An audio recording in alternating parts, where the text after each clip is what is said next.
after security meeting, Trump admits possibility of Russian hacking. Washington, President Vladimir Putin of Russia directed a vast cyber attack aimed at denying Hillary Clinton the presidency and installing Donald J. Trump in the Oval Office, the nation's top intelligence agencies said in an extraordinary report they delivered on Friday to Mr. Trump. The officials presented their unanimous conclusions to Mr. Trump in a 2-hour briefing at Trump Tower in New York that brought the leaders of America's intelligence agencies face to face with their most vocal skeptic, the president-elect, who has repeatedly cast doubt on Russia's role. The meeting came just 2 weeks before Mr. Trump's inauguration as the 45th president and was underway even as the electoral votes from his victory were being formally counted in a joint session of Congress. Soon after leaving the meeting, intelligence officials released the declassified, damning report that described the sophisticated cyber campaign as part of a continuing Russian effort to weaken the United States government and its democratic institutions. The report, a virtually unheard of, real-time revelation by the American intelligence agencies that undermine the legitimacy of the president who is about to direct them, made the case that Mr. Trump was the favored candidate of Mr. Putin. The Russian leader, the report said, sought to denigrate Mrs. Clinton, and the report detailed what the officials had revealed to President Obama a day earlier. Mr. Trump's victory followed a complicated, multi-part cyber information attack whose goal had evolved to help the Republican win. Continue reading the main story. The Trump White House. Stories on the presidential transition and the forthcoming Trump administration. Trump nominees' filings threaten to overwhelm Federal Ethics Office. Jan 6. Donald Trump's statement after intelligence briefing on hacking. Jan 6. Hospital confirms Eric Trump helped raise $16.3 million for it. Jan 6. Trump insists Mexico will pay for wall after U.S. begins the work. Jan 6. In break with President Obama, envoys are denied extensions past Inauguration Day. Jan 5. See more. Related coverage. Putin ordered influence campaign aimed at U.S. election, report says January 6, 2017. Trump insists Mexico will pay for wall after U.S. begins the work January 6, 2017. Donald Trump's statement after intelligence briefing on hacking January 6, 2017. Transition briefing. No target too small, Trump intervenes to oust Ohio's GOP chair January 6, 2017. Countering Trump, bipartisan voices strongly affirm findings on Russian hacking January 5, 2017. The 25-page report did not conclude that Russian involvement tipped the election to Mr. Trump. But the public report lacked the evidence that intelligence officials said was included in a classified version, which they described as information on the sources and methods used to collect the information about Mr. Putin and his associates. Those would include intercepts of conversations and the harvesting of computer data from implants that the United States and its allies have put in Russian computer networks. Much of the unclassified report focused instead on an overt Kremlin propaganda campaign that would be unlikely to convince skeptics of the report's more serious conclusions. The report may be a political blow to Mr. Trump. But it is also a risky moment for the intelligence agencies that have become more powerful since the September 11, 2001, attacks, but have had to fend off allegations that they exaggerated intelligence during the build-up to the Iraq War.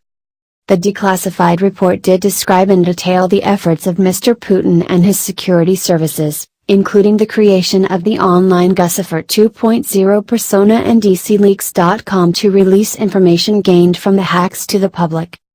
Putin and the Russian government aspired to help President-elect Trump's election chances when possible by discrediting Secretary Clinton and publicly contrasting her unfavorably to him, the report by the nation's intelligence agencies concluded. Mr. Trump, whose resistance to that very conclusion has led him to repeatedly mock the country's intelligence services on Twitter since Election Day, issued a written statement that appeared to concede some Russian involvement. But Mr. Trump said nothing about the conclusion that Mr. Putin had sought to aid his candidacy, other than insisting that he still believes the Russian attacks had no effect on the outcome. The president-elect's written statement came just hours after Mr. Trump told the New York Times in an interview that the storm surrounding Russian hacking was nothing more than a political witch hunt carried out by his adversaries, who he said were embarrassed by their loss to him in the 2016 election. Speaking by telephone 3 hours before the intelligence briefing, Mr. Trump repeatedly criticized the intense focus on Russia. China, relatively recently, hacked 20 million government names, he said, referring to the breach of computers at the Office of Personnel Management in late 2014 and early 2015. How come nobody even talks about that?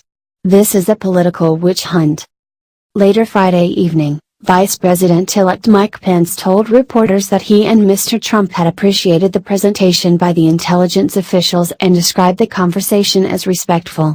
Mr. Pence said the new administration would take aggressive action to combat cyber attacks and protect the security of the American people from this type of intrusion in the future.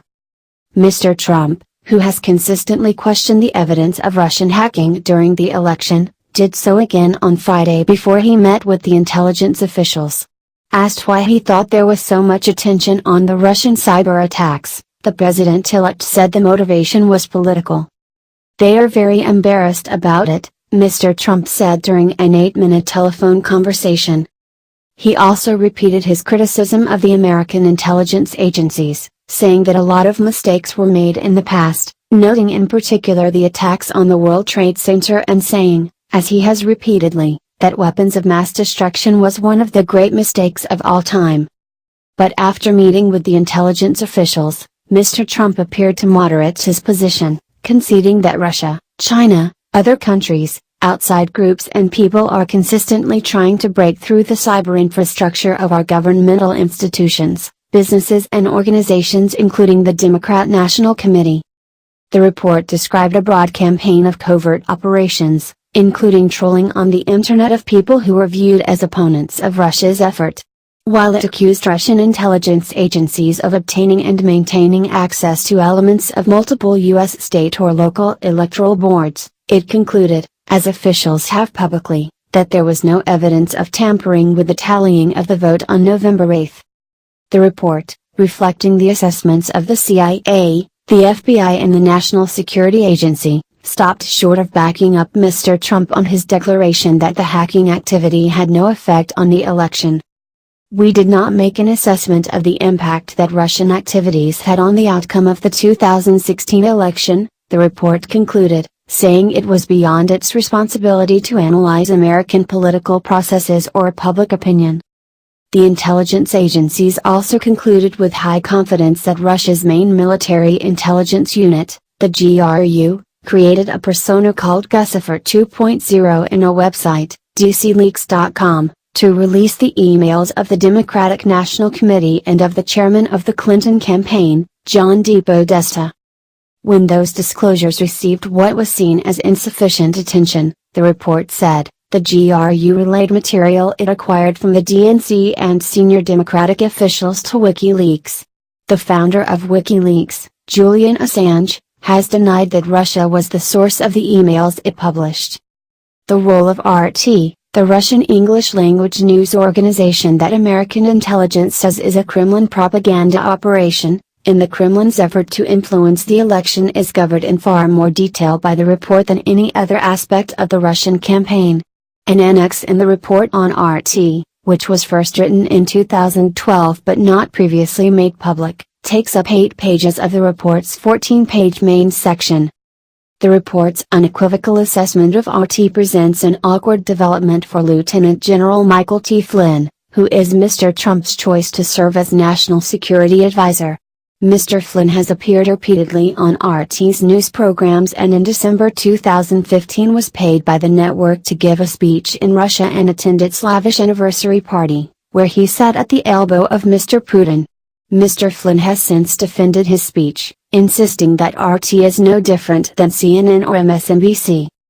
The report also stated that Russia collected data on some Republican-affiliated targets, but did not disclose the contents of whatever it harvested.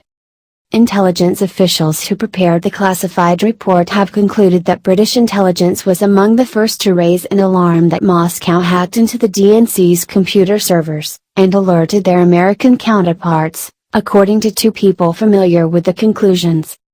The British role, which has been closely held, is a critical part of the timeline because it suggests that some of the first tip-offs, in fall 2015, came from voice intercepts, computer traffic or informants outside the United States, as emails and other data from the DNC flowed out of the country.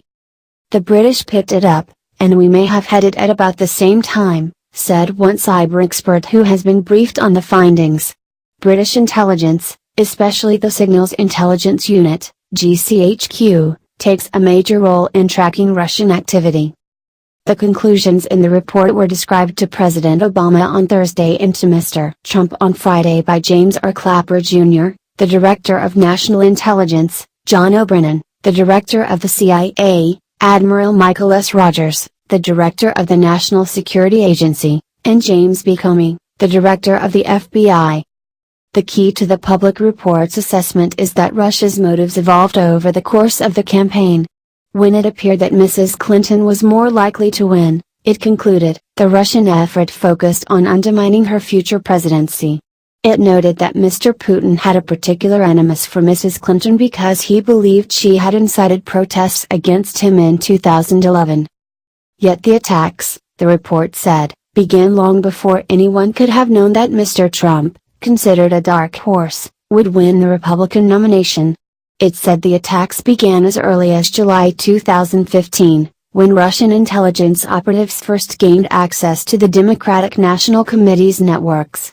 Russia maintained that access for 11 months, until at least June 2016, the report concludes, leaving open the possibility that Russian cyber attackers may have had access even after the firm CrowdStrike believed that it had kicked them off the networks.